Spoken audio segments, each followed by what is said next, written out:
Hi guys, welcome to today's video. Now we're gonna be reviewing the matchroom fight night last night, particularly corner Benn and Formella.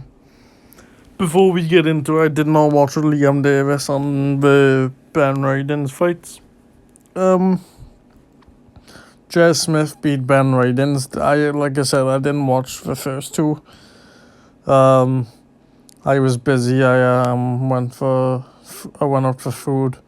Managed to get back. Well, I go back to watch Wardley Lartey, but I managed to get Babic and Little in the car.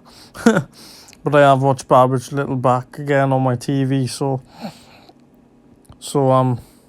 yeah, let's get into it. So Babic beats Little in the third round. I'm late deeper into the third round. I was hoping Little could make it to the fourth. But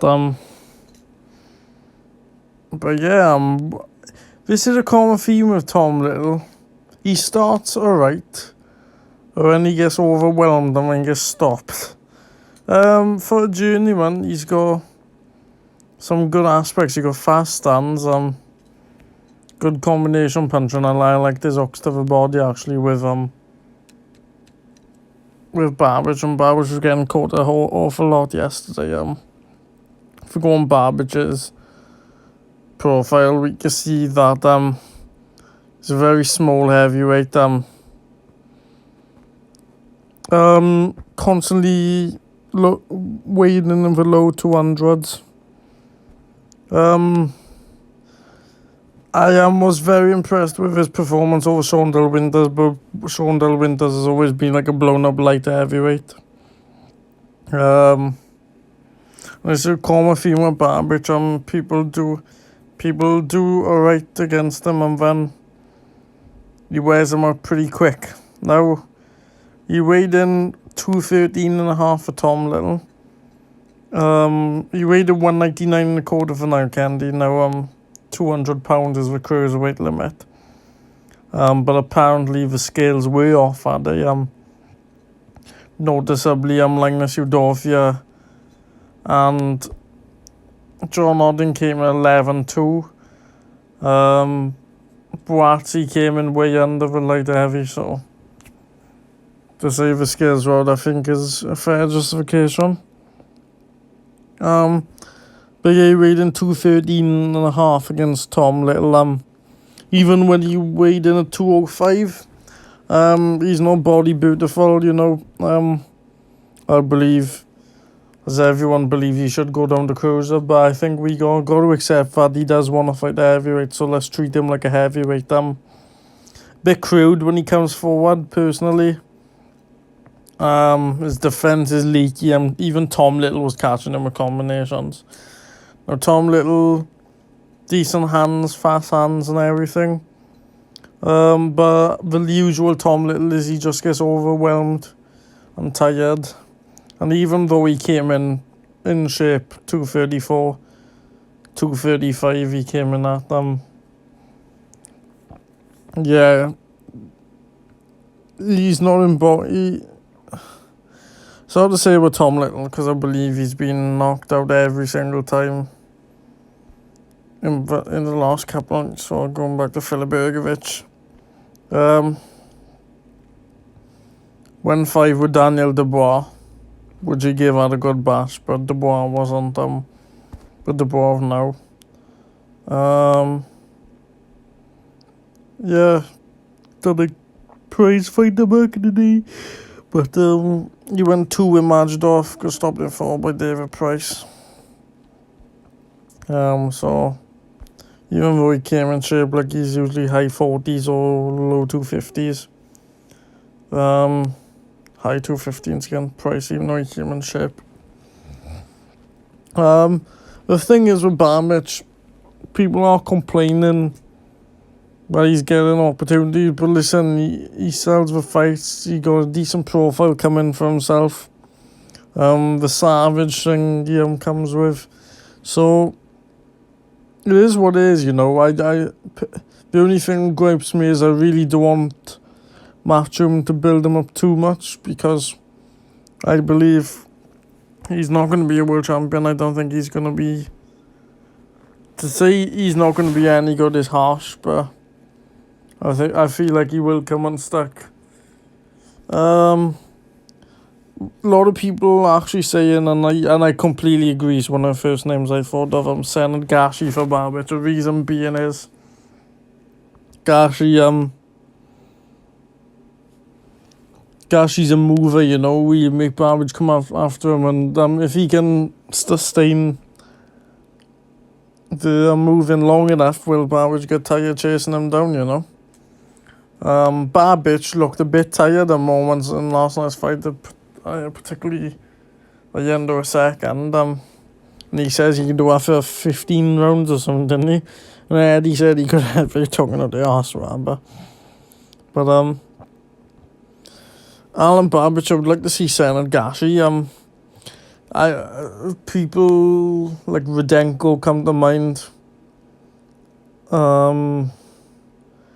Even Christian Armour would be a bit too much for him in this stage. But you know, like a durable guy, and it's hard because with COVID you can't get opponents from everywhere around the world, but people like a Jonathan Rice come to mind. Who else comes to mind? Joey DeWaco. So people like that, you know. Wardley and Lartey. To say this knockout is a bit suspicious can be putting it lightly. But I am also open to the alternative. Lartey, his punch resistance could be diminishing, you know, or is diminished, you know. Look, he only fought 5 weeks ago against Gorman and 10 rounder. And he didn't do much in that fight. He done some for the first 3 or 4 rounds and really didn't do much else. But I was watching Adi's video earlier about that could be the last time we see Lartey getting a job over here. And I believe so, you know. If he went a couple rounds or he went to points. And the thing is, we've seen him be much durable before, so it's confusing, but nevertheless, Wardley got a job done. 10-0. The trouble is, right, as we look at the British rankings on BoxRec, I would like to see Gorman and Wardley for the British title after, but like when you go above Gorman and Wardley, and 9-10 region, you got Pricey, which is a good fight, but it's very risky at this stage. But I don't know if Pricey's even fighting any longer, to be honest. And then you got Iwi Fury, who's like top 25, top 30 sort of material. So up from Fury, Dubois, Joyce, and then we're going into the proper like world level guys. And so I think Wardley. Do you know, Cash Ali is a good opponent for like someone like a Babic or a Wardley, but I do think Wardley's a better than that. I would like to see Wardley in with a profile builder, if you get me, because there's a very fine line between rushing Wardley and do you know what, being risky, because he hasn't had much amateur experience. I would sensible matchmaking is a way to go with him. Maybe get him 2 or 3 more fights. I believe Dubois or Joyce. Don't want to be overlooking Joyce. Will vacate, I presume, after the fight. So maybe give him 1 or 2 more runouts. Currently 10-0. And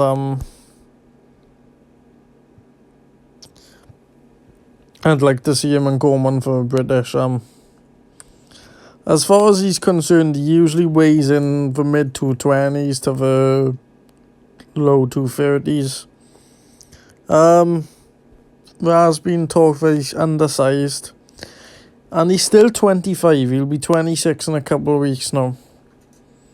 So he's still relatively young for an heavyweight. So I feel like we should give him time, And like I say, you don't have to rush him. I think there's far too much pressure nowadays on Russian fighters, mainly because their amateur careers are longer,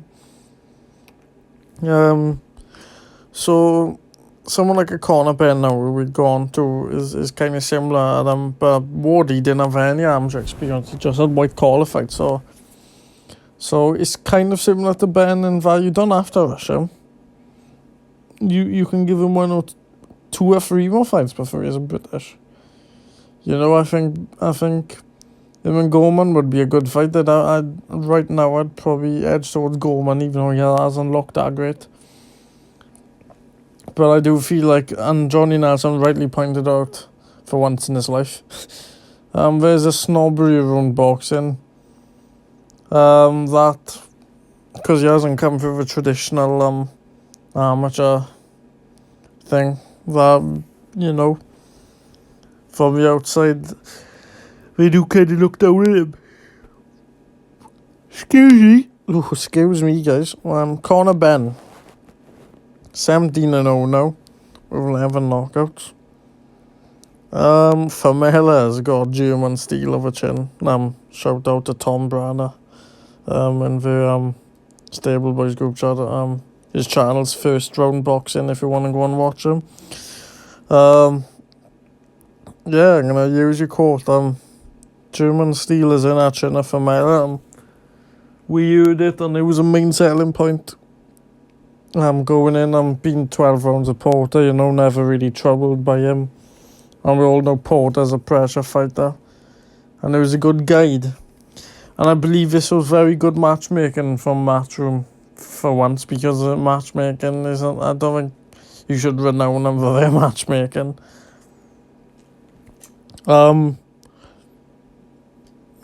See, this is one gripe I have with Conor Benn. I believe he's a small welterweight, a very small welterweight. Formella did look bigger than him in there. I'm not saying it affected the performance, but I feel like when he comes up against the bigger guys, he will struggle, and I think he's a bit undersized now. When he turned pro 144, 145 now. He was 20 then. So that's a difference. I'm already 19, 20 or something. So he's grown a bit, and he's still only 24. So he's still young as well. I've learned more as I've gone through boxing more. That 24, 25 is still a young age, I always used to think that your mid to late 20s were your prime, not necessarily, that's something I've learned. And yeah, onto his performance against Formella. He didn't really get troubles, as you can see the scorecards on your screen. One judge give 1 round to Formella, Bob Williams give a shared round to Formella, and Victor Loughlin give 1 round and a share. At times Conor Benn was excellent, very much improved, And I seen a comment on Twitter that was saying, who would have thought that the guy who won life and death for Payne back in 2017 really could have improved to this, and I thought coming in, I was like, Conor Benn on points, but don't be surprised if Formella. I wouldn't have been surprised if Formella won, and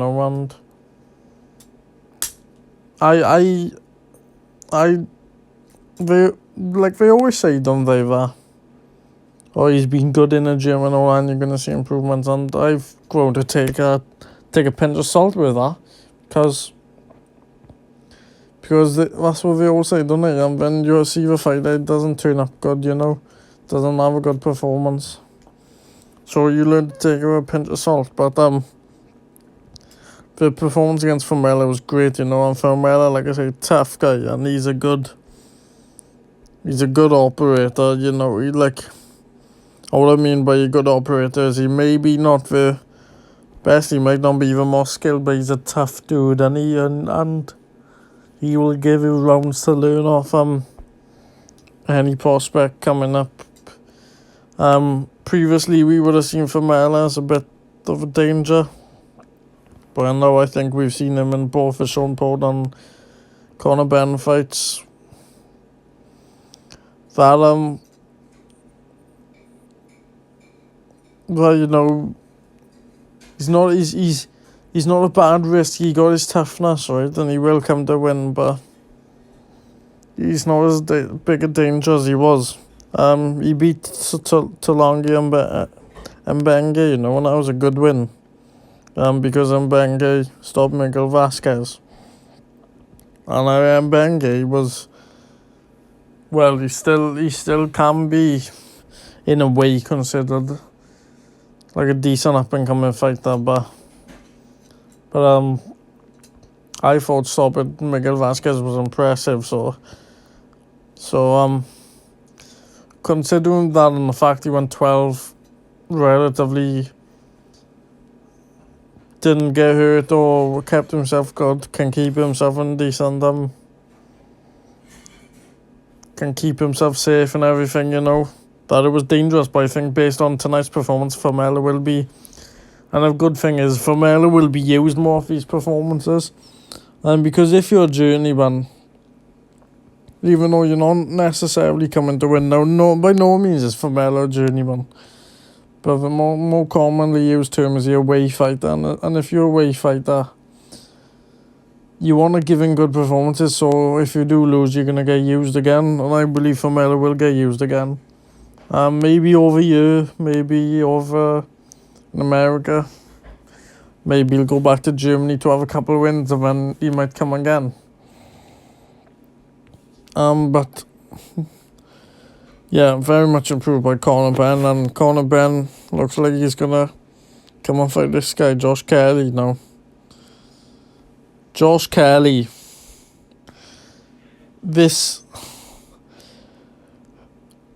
He annoys me. And do you know why? Because there's so much more potential, I think.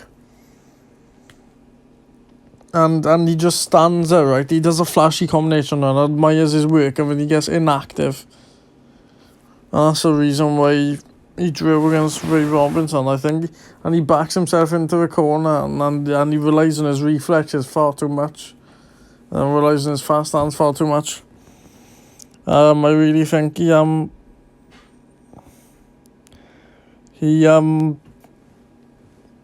too flashy for his own good, and I think he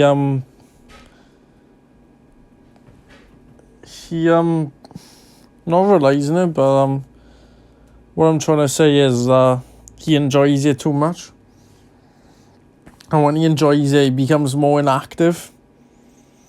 Winston Campos, he went 10 with. I believe Winston Campos got stopped in a couple by Josh Taylor. Ray Robinson. Now, we drew to Kavliauskas, and Kavliauskas gave Crawford a decent fight. But since I'd say the Chris George fight, and we can't count Castillo, yeah, I am really being impressed, and I was quite impressed with a 5-0 guy have a time going with relative ease against Molina, you know, and Molina at one stage was a proper good I think he's a former world champion, if I'm not mistaken. But not been impressed by him lately. There's always the Whitfield knockout, yeah, he does like 6 left hooks on it, and that's the thing. What they'll do to promote that Conor Benn fight is just show the compilations of him bashing over people who are not coming to win, you know, just coming to survive. And I would love Josh Kelly to prove me wrong, because I think he can be alright. It's just of late he hasn't looked that great, and a lot of people now saying, a lot of people were ruling out the Kelly Benn fight a year or two ago, thinking, oh, Kelly's too good for him and everything now, and he may well be, but now there is more interest in that fight. So he will hope to pick, and I say hope because Avanesian, who has the European title, that's a hard fight, and Avanesian is a good boxer, you know. Avanesian, I believe he knocked out that Spanish guy in like a round, didn't he? That's the last time I seen him, I think. But yeah, that fight would be interesting. And yeah, well done to Conor Benn. Great performance. 17-0 now. He may get like a takeover, maybe a 8-rounder in February, I should think. Or maybe not takeover, maybe another 10-rounder. But he's been 10 twice now. He's been past 6 rounds 3 times. He kept a good pace last night. At times I thought maybe he was dropping a bit. Not getting gassed, but just a bit tired of phases. Kelly has been 10 a fair few times now. 4 times he's been 10. Both never been 12.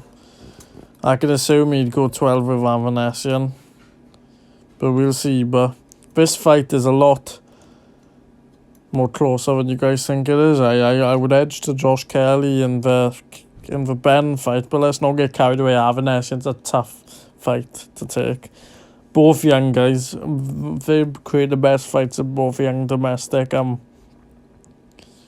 Not novice pros, but more inexperienced pros, like you seen Fitzgerald and Fowler. That was hell of a scrap. I believe they will I believe they're gonna drag his fight back till the crowds come back, personally. So that could be mid-21. But we're not here to discuss the situation, pandemic going around the world. So yeah, thank you for watching, guys. Comment your opinions below on last night's fight. So what do you think of Babic? Do you think he's better than what most of us boxing guys think? Who would you like to see him fight? With Wardley, what do you think is his next step? Would you like to see him in McGorman for British sooner than later, or would you rather want to give him a couple more fights? Like I said, doesn't need to get rushed. And what do you think of Benn? Do you think it was a well improved performance by Benn? Would you give Benn another fight or two before Kelly? And do you think Kelly's even gonna win against Avanesian? Because that's a tough fight. Like I'll emphasize, don't look past Avanesian. I'm not saying he's gonna win, but don't look past him. You know, I'd say that's a 50-50 fight. That would maybe even edge to Avanesian. So yeah, guys, thank you for watching. Like I said, comment below, and yeah, see you soon.